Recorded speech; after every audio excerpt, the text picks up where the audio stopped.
What is on my mind today? Or should I say what has been on my mind? So I've had a lot of things on my mind recently. I am on vacation this week. And I'm just kind of home, resting, relaxing, resetting.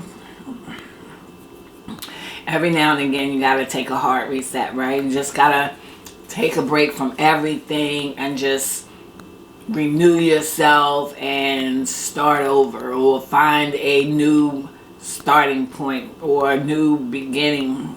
I don't know what you call it. Just starting over. Just taking a moment, taking a breather, and just refreshing. So a lot of rewords, right? Relax, refresh, reset.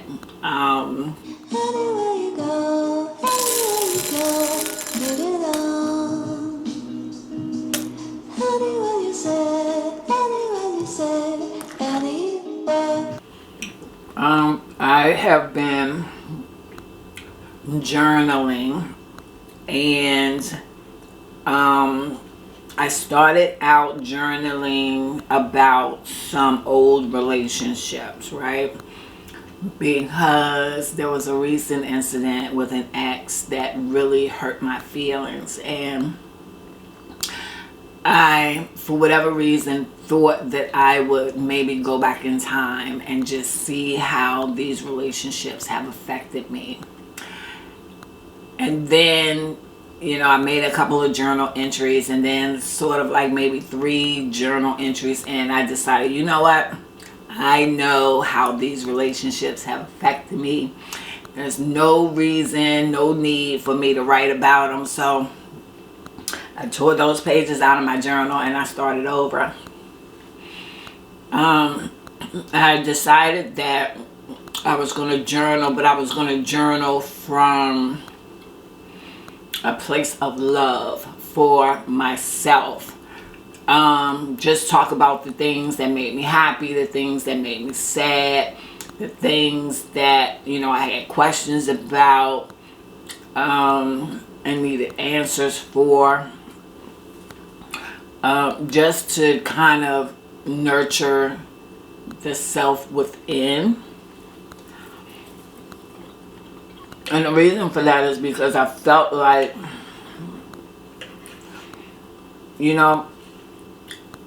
I have always, I think, had a hard time with putting me first. And so even with journaling, it was, it was focused on other people. While the impression was given that it was about me, but it really wasn't about me. It was really about the hold that these people, these relationships had over me. Because in my journal entries, I was basically writing from a victim mentality, from a victim perspective. Oh, why did they do this to me? Oh, I gave so much. Blase, blase, blase. Womp, womp, womp. I'm tired of having a victim mentality. I'm tired of second guessing who I am and what I have to offer to someone. I know exactly who I am. I know exactly what I have to offer. And, it's unfortunate that I've given so much to so many other people not to feel like I've gotten anything in return. But such is life, right? Everything is a gamble. You put out not really knowing what you're going to get back. Now you're hoping for the best, but it's not always the best. So, what do they say? No use crying over spilled milk. Well, there's no use crying over spilled milk.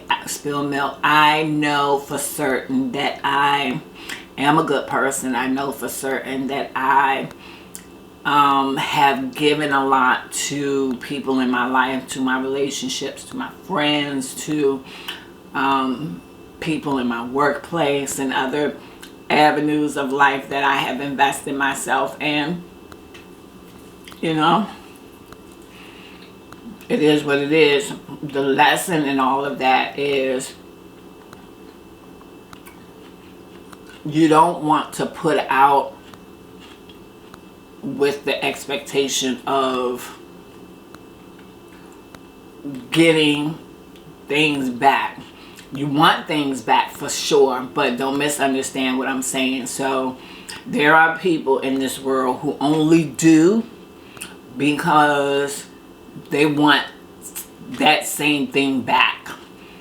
And I think that there's a lot to be said for people who do and give and love and who are kind, and it's genuine, because naturally it will come back to you. So I've had some kindness shown to me over time. And I've had people to love me over time. So I'm sure that I've gotten back a lot of what I've put out. But there are those who, I've given to, and, and I thought that I would have genuinely gotten those things back, but I didn't. And there's not a whole lot to be said about that, because those are the kind of people that there are in the world. And, what can you do about it? You take a chance. When you meet people, you don't know them, you don't know their experiences, you don't know their hardships, you don't know their loves. And so it's really hard to say for certain what you're going to get when you take a chance with someone. I think I think that there are a lot of people who are very good at determining that this is no good for them, that they're not going to invest but so much of themselves after seeing that the investment is not worth their time, is not worth their energy, or even their emotions or in love. And so you have these people where they will only spend 6 months in a relationship because the relationship is horrible, and they're not going to spend 2-3 years with someone who is not giving them back what they need or deserve. And that's great. I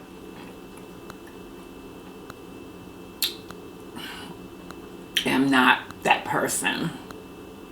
Or I should say I was not that person, because I am in the process of changing that. So I know my value. I know what I'm worth. I know that I am a good person and I am a good woman.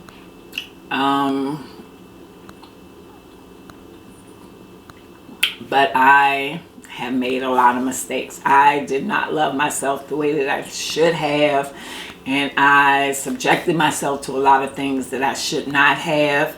And in turn, in doing so, that also kind of took me out of myself, right? Because when you are so focused on filling yourself up with another person, another relationship, a job or a hobby or whatever it is, if you kind of move away from your core self and who you are within. And in doing that over time, I noticed that with these relationships that were kind of consuming me, if you will, that it changed me. Like, it really was making me someone other than myself. My attitude, the way I would respond to situations, not being calm, not listening, not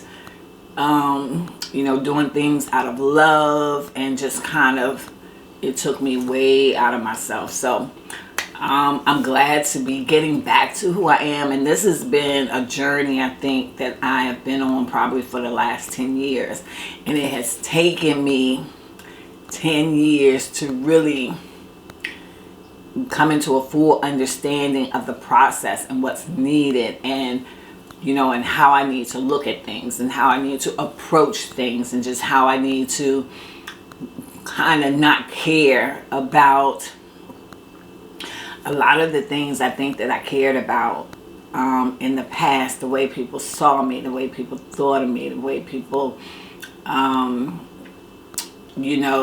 they interpreted, my feelings or my thoughts or things that I would say, all those cares. And it's important to care, but it's also important to have that balance, right? Because you need someone who's going to care and someone who's going to nourish and someone who's going to understand. And I read something recently. I saw this on I think it was on Disney, National Geographic. I was watching a documentary about Katia and Maurice. They were volcanologists. And they died doing what they loved. They got married when they were young, fresh out of college. And they agreed that they would not have any children, that their children and that their love would be dedicated to studying and researching volcanoes. And they died during a study of one of the volcanoes that they call killer volcanoes. It's the gray volcano. I'm sorry. It's the gray volcano that emits dust, this fast moving dust. And when their bodies were discovered, they were side by side holding hands. And it was such a love story. It's on Disney, so you guys check that out.